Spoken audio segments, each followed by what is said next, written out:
بالکل سر، آپ نے بالکل صحیح فرمایا کہ جنگ کو اب منطقی انجام تک پہنچنا چاہیے. ہمارے ساتھ ہی رہے گا. ابھی ہمیں جوائن کیا ہے ملیحہ لودھی صاحبہ، سابق سفیر ہیں. میڈم بہت شکریہ آپ کے وقت کے لیے. دوسرا دور پاکستان میں ہونے جا رہا ہے، دوسرے دور سے امید اور اس کے ساتھ پاکستان کی ثالثی پر آپ کا رد عمل. یہ افسوسناک بات ہے کہ مذاکرات پہ ایک سوالیہ نشان آ گیا ہے امریکہ کی ایکشنز کی وجہ سے.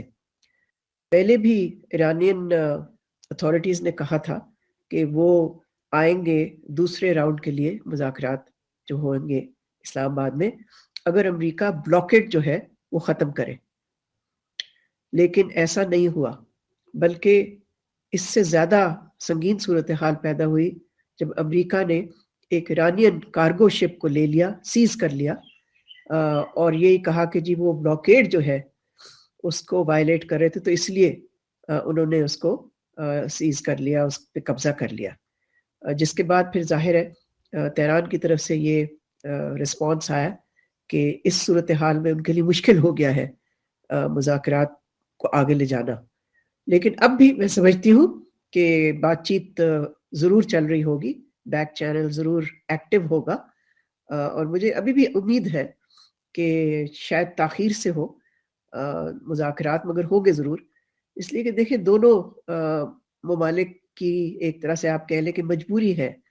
میں نہیں سمجھتی کہ دونوں میں سے کوئی چاہتا ہے کہ پھر سے جنگ شروع ہو، لیکن اس وقت جو چیلنج کا سامنا ہے وہ یہ ہے کہ امریکہ کی طرف سے بہت ہی مکس سگنلز آ رہے ہیں. ابھی تک تو تہران بالکل تیار تھا دوسرے راؤنڈ کے لیے مذاکرات کے، لیکن امریکہ کی طرف سے ایک تو صدر ٹرمپ ہر 6 گھنٹے 5 گھنٹے بعد کوئی نئی دھمکی دے دیتے ہیں، اور پھر جس قسم کی الفاظ استعمال کرتے ہیں وہ ظاہر ہے کسی بھی ملک کے لیے، کسی بھی ملک کی یعنی کہ ان کی مشکل ہو جاتا ہے ان کے لیے کہ اس قسم کی زبان کا سامنا کریں اور پھر کہیں کہ جی ہم بات چیت کے لیے تیار ہیں. سو میرا خیال ہے ضرورت ڈی ایسکلیشن کی ہے. اب یہ بھی خطرہ ہے کہ سیز فائر تو اب اگلے 48 آورز کے اندر اندر ایکسپائر ہو جائے گا، تو اب ضرورت اسی بات کی ہے کہ جلد از جلد جو کشیدگی پیدا ہوئی ہے اس کو ختم کیا جائے اور مذاکرات کا جو اگلا دور ہے اس کو آن ٹریک رکھا جائے. اب دیکھنا یہ ہے کہ امریکہ کی طرف سے کیا جواب آتا ہے، اس لیے کہ ایران نے تو کافی کلیئرلی کہہ دیا ہے کہ وہ کیا چاہتے ہیں. حالانکہ انہوں نے یہ بھی ساتھ کہا ہے کہ وہ مذاکرات کے لیے تو ہمیشہ تیار رہتے ہیں، لیکن امریکہ جو یہ آبسٹیکلز ڈال رہا ہے مذاکرات میں جی وہ میڈم بہت شکریہ، آپ نے اپنا قیمتی وقت دیا. ہمارے ساتھ سابق سفیر ملیحہ لودھی صاحبہ موجود تھیں، جوہر سلیم سابق سیکریٹری خارجہ اور ڈاکٹر سعید الزماں ماہر عالمی امور موجود تھے. سر آپ کا بھی بہت شکریہ.